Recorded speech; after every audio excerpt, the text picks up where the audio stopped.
The morning light slid across the cold sheets beside Emily Carter. Her husband, David, had already left for work, or so she believed. The clock read 6:42 a.m., and the silence in their California home was louder than any argument they'd ever had. Emily used to wake up to kisses. Now she woke up to emptiness. Their marriage had been built on promises, laughter, and late-night dreams of forever. But lately, forever felt like a word made for other people. David had changed a new perfume on his shirts, late nights at the office, and messages he would never open near her. She tried to tell herself it was work until she saw her. 2 weeks earlier, at a company event, Emily had met Vanessa, a younger woman with bright red lips and eyes that lingered too long on David. The laughter between them wasn't just friendly, it was forbidden. Emily knew what it looked like because once she had been that woman. Yes, Emily had her own secret.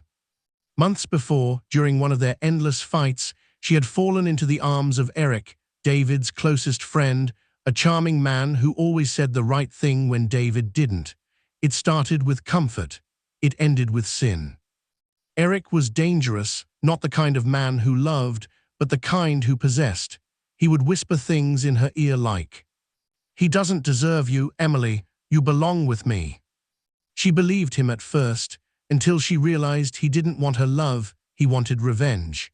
One rainy night, Emily stared into the mirror. Her reflection didn't look like a wife anymore, it looked like a stranger who had forgotten what loyalty meant. David had stopped coming home early. When he did, he smelled like someone else's perfume. He didn't touch her, he didn't look her in the eyes. The man who once held her heart now held his phone tighter than her hand. "David, can we talk?" she asked one night. "About what?" His voice was flat, distant. "About us," she whispered. "You've been different." He laughed softly. "Emily, you're imagining things." But she had seen the messages. Vanessa read, the name glowed on his phone screen with words that burned her heart. "Last night was amazing. Can't wait to see you again." Emily's tears felt hot, but her anger was hotter. She didn't cry in front of him. She just smiled and said, "I hope she makes you happy." David froze. "What did you say?" "I said," she turned away, "you should be careful what you throw away." That night she didn't sleep. She called Eric. And that was the call that started the end. Eric came to her house at midnight. The rain fell like the sky was mourning something it couldn't save. "He's cheating on you," Eric said, sitting on her couch. "I told you he would. Men like him never stay true." Emily stared at him, broken. "And what do you want me to do, Eric? Leave him? Destroy my family?" Eric leaned closer, his voice low. "No, not leave him. Make him pay." She looked at him, confused. "What are you saying?" He smiled faintly. "There are ways to end pain forever." Her eyes widened. "You mean kill him?" He didn't answer, but his silence said everything. Emily shook her head. "I can't. I'm not that kind of person." But Eric wasn't done. Over the next few weeks, he planted the seed, twisting her pain into hate, her heartbreak into revenge. Every time David ignored her, Eric whispered darker thoughts. "You're wasting your tears. He's already gone. You deserve peace." And one night, when Emily's daughter Leela caught her crying in the kitchen, the girl asked softly, "Mommy, why are you sad?" Emily smiled weakly, because sometimes love hurts more than hate. That night, the idea of ending the pain no longer felt impossible. It felt tempting. It was a Friday night, the kind of night when couples go out, laugh, and forget their problems. But in the Carter house, silence was the only guest. Emily prepared dinner anyway. She cooked David's favorite rosemary chicken with garlic potatoes, as if pretending everything was fine could bring love back to life. When David walked in, his shirt was unbuttoned halfway, hair messy, and his cologne, not the one she bought him, filled the air. "You're home early," Emily said, forcing a smile. "Traffic was light," he replied coldly, sitting at the table without looking at her. She poured him a glass of wine. Her hands trembled slightly, but she masked it with a sigh. For weeks, she had been listening to Eric's voice echo in her head. If he breaks your heart again, end it. No man deserves to play with your soul. David started eating without a word. The clock ticked, each sound heavier than the last. David, she whispered. He didn't respond. Do you love her? He froze, the fork slipped from his hand and clattered on the plate. What are you talking about? You know exactly what I'm talking about, Emily said, her voice shaking. Vanessa, the girl with the red lipstick, the one who texts you at midnight. David's jaw tightened. You went through my phone. No, she said bitterly. Your lies went through me.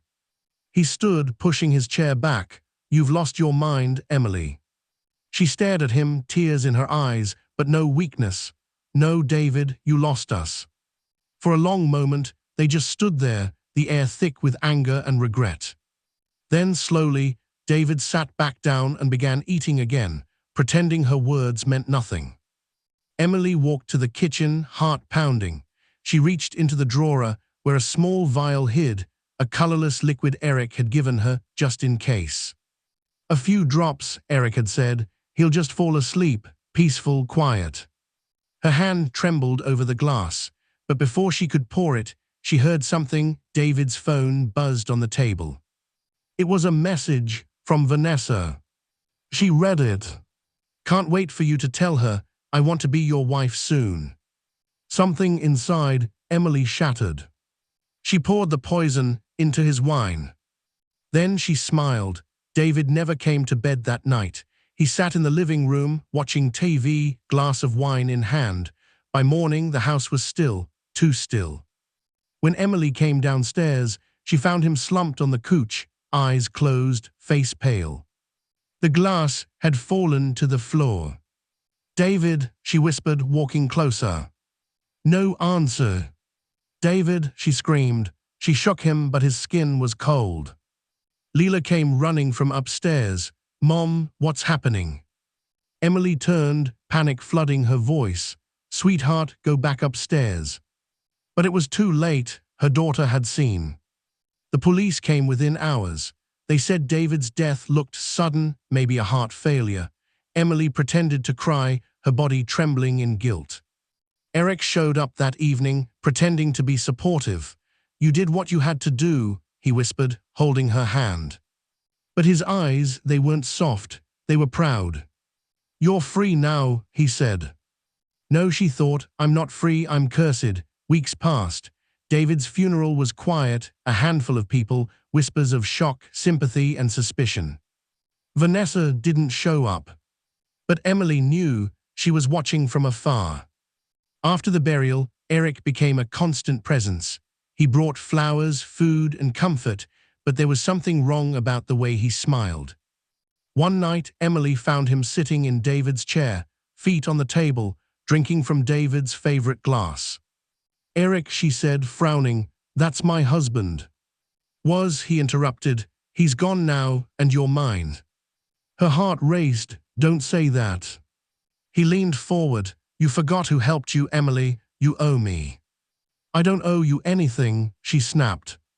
His smile disappeared, you owe me everything. For the first time, she realized the truth. Eric hadn't helped her, he had used her. He didn't care about justice or love. He wanted David gone so he could have control over her. That night, Emily sat in her room, shaking. Leela came in quietly and said, Mom, I saw Uncle Eric talking to someone on the phone. He said something about proof. Emily froze. What kind of proof? Leela hesitated. He said he has a video. Emily's heart nearly stopped. A video, she whispered, her voice trembling. Leela nodded, eyes wide. I think he was talking to someone. He said, if she doesn't listen, I'll show everyone what she did. Emily's stomach turned, her knees weakened. Eric had recorded her. She remembered that night, the night she poured the poison. Eric had come earlier, helped her set the mood, adjusted the candles, and even placed a small digital device on the counter. She hadn't thought much of it, but now. He had filmed her. Her chest felt tight as she whispered, he's blackmailing me. Leela's eyes filled with tears. Mom, what's blackmail? Emily forced a weak smile. It's when someone tries to hurt you with the truth. That night, Emily sat alone in the dark, phone in hand. She wanted to call the police, confess everything. But if she did, she'd lose her daughter, everything she had left. Her mind spiraled between fear and regret until her phone buzzed. A message from Eric. Eric, we need to talk. Don't make me show the video. Emily, what do you want? Eric, you and the money, all of it.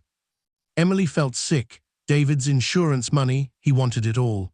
The next morning, Eric arrived uninvited. He wore David's watch, the one Emily had buried in a drawer. The sight of it made her hands shake. You have no right to be here, she said. Eric smiled. Oh, I have every right. You and I are partners in crime, remember? She glared at him. Get out before I. Before you what? Call the cops, he chuckled, tossing his phone onto the table. Go ahead, but the moment you do, that video goes viral. Emily felt trapped. Every breath felt like glass. Eric walked closer, lowering his voice. David was never good to you. I am, you just need to stop fighting it. She took a step back. You're a monster.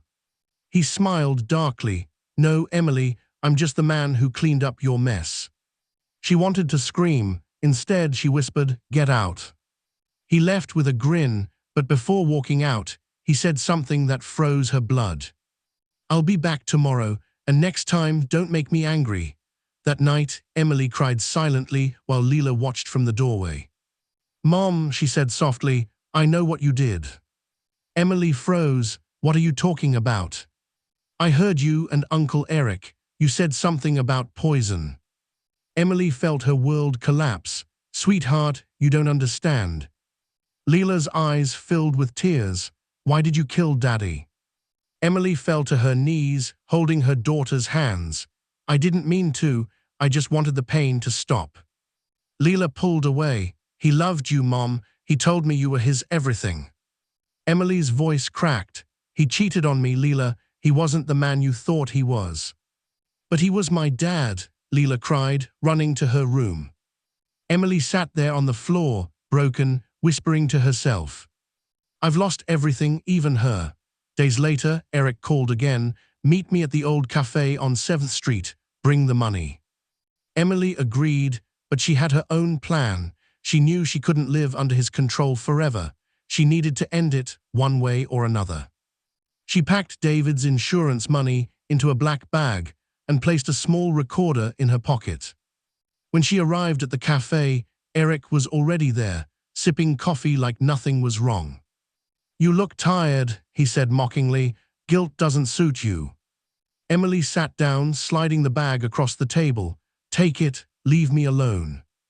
He opened it, smiled, and said, you know, I might just keep you around. I like seeing you scared. Emily hit record on her phone, her hands hidden under the table. You ruined my life, she said quietly. No, Eric said. You ruined your own life when you listened to me. I told you what to do, and you did it. You're the one who poisoned him, remember. Click, every word recorded. Emily sent the audio to her lawyer anonymously that night. A week later, police arrived at her home. Eric had been arrested. When they questioned Emily, she didn't deny it. She confessed everything, the affair, the manipulation, the poison.